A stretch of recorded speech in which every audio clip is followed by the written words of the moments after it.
Hello everyone, my name is Shiva Ragi.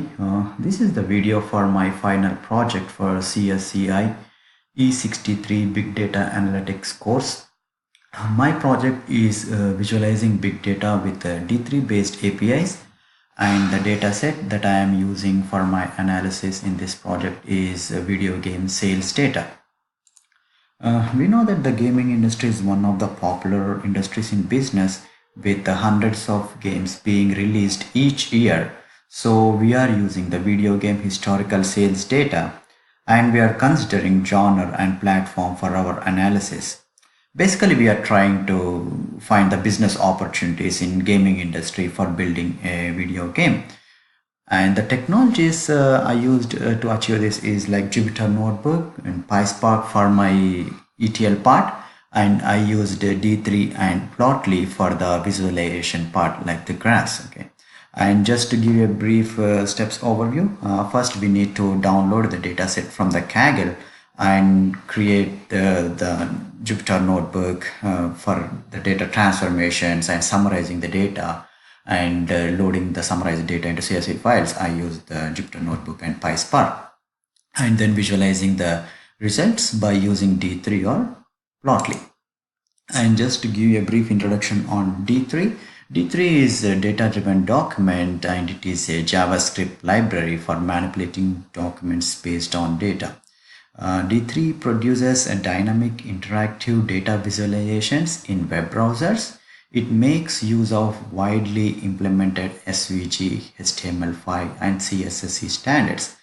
D3 also combines powerful visualization and interaction techniques with a data-driven approach to DOM manipulation, giving you the full capabilities of the modern browser and freedom to design the right visuals interfaces for your data. And the below are the URLs that I used to learn the D3. And d3js.org is also the official website for the D3, and this is where I downloaded my D3 as well. And coming to Plotly, Plotly is a like framework as an open source graphing library that is built on top of D3 and StackGL. Plotly provides open source visualizations libraries for R, Python, and JavaScript, and it is built using Python and the Django framework, with the front end using JavaScript, and the visualization libraries for D3JS, HTML, and CSS. And the good part of the Plotly is like it comes with many chart types, and including the 3D chart, statistical graphs, and SVG maps, and that is very user friendly. And these are the important URLs that I used to learn Plotly. And coming to the data source, I used Kaggle community. Kaggle is an online community to download the data sets, where you have tons of data sets where you can download from, and it is owned by Google. And from here I downloaded the video game sales with ratings, and this data set has like all the details from this, that is the sales from the year 1982 to 2016, with the details like genre of the game, platform, and ratings, and rest of the details. And these are the few important elements that are in the data source, like the name, platform, year of the genre. Okay, let's get into the project work, like what exactly we needs to be done for our analysis. Okay, first we need to download the data set from Kaggle. Let me show you the data set. This is the data set. This is the site that I use it to download the data set. Okay, and this has like a lot of elements in the file, like name, platform, year of release, genre, publisher, and it has the global sales, critic ratings, user counts, and it has the other country sales as well. But for my analysis, I used the global sales data. Okay, this is where I downloaded. And once you download the data set, now you need to copy that downloaded file into your CentOS machine. Okay, once I copied the CentOS machine, let me log into my CentOS as well.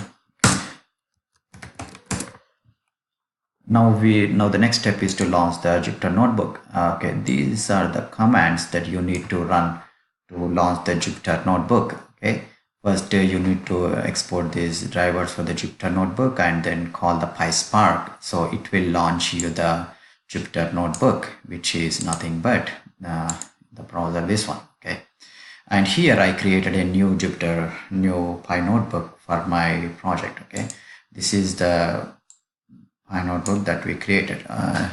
Let me go through this, and this is where we load the file, summarize the data, and write the output into a CSV file. First thing is like we read the data. Okay, once you, as I said, I copied my source data file to home CentOS path. Okay, now we are using the Spark read option to read the data from CSV file and loading this data into a data frame. Okay, and you need all these import functions to make it work. Okay, and once you loaded the data into a CSV file, into the data frame, now it is the summarizing part. Okay, you can summarize. To summarize the data, I'm using the group by and the aggregate functions like sum, cast, double, because I have to use this cast because it threw me an error saying that it is a string data type, so I have to use the cast function here.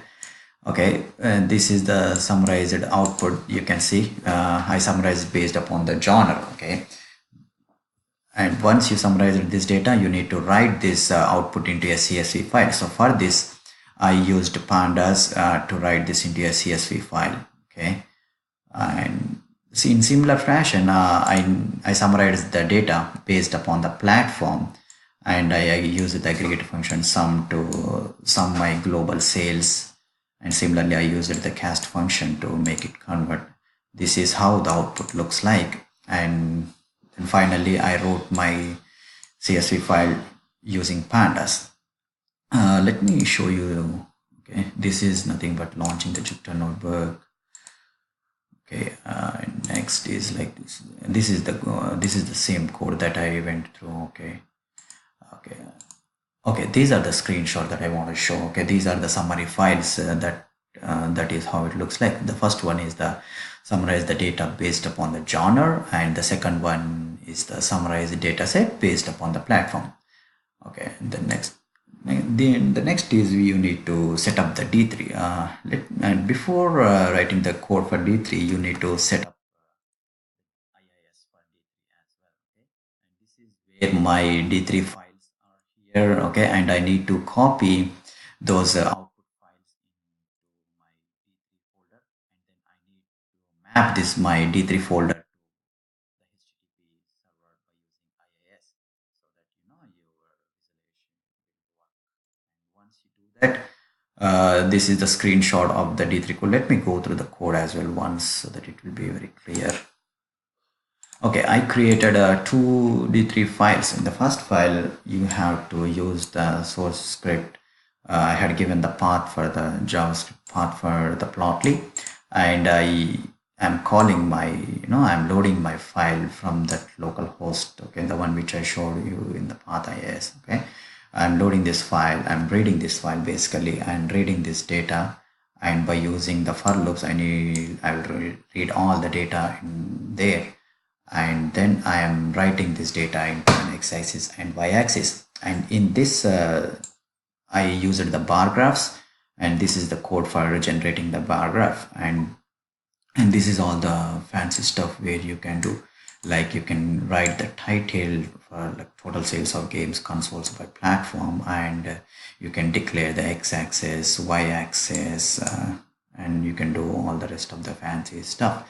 And in a similar fashion, I did created same file for another chart. Okay, for the another file, basically for another summary, as I have two files.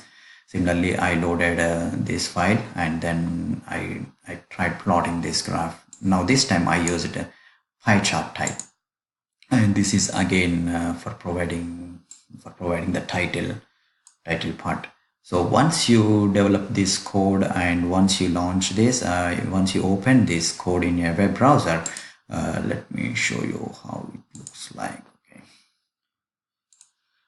Okay, these are the two results that I want to show once as I have two files. Okay, so first one is the sales based upon the gaming genre. So you can notice that in the gaming genre, uh, gaming sales by genre, the action has more sales, which is like 19.6%, and compared to the rest of the. And similarly, if I go through the sales by platform, PS2 has more sales than any other.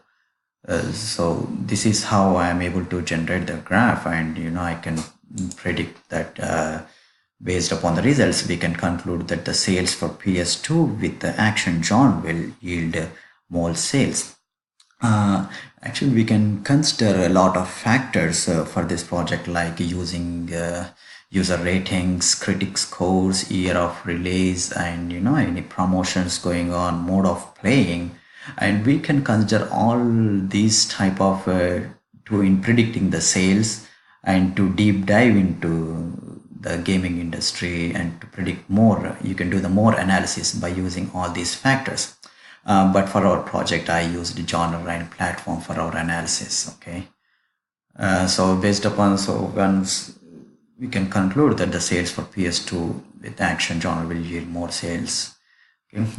That's all. Thank you so much for watching. Thank you.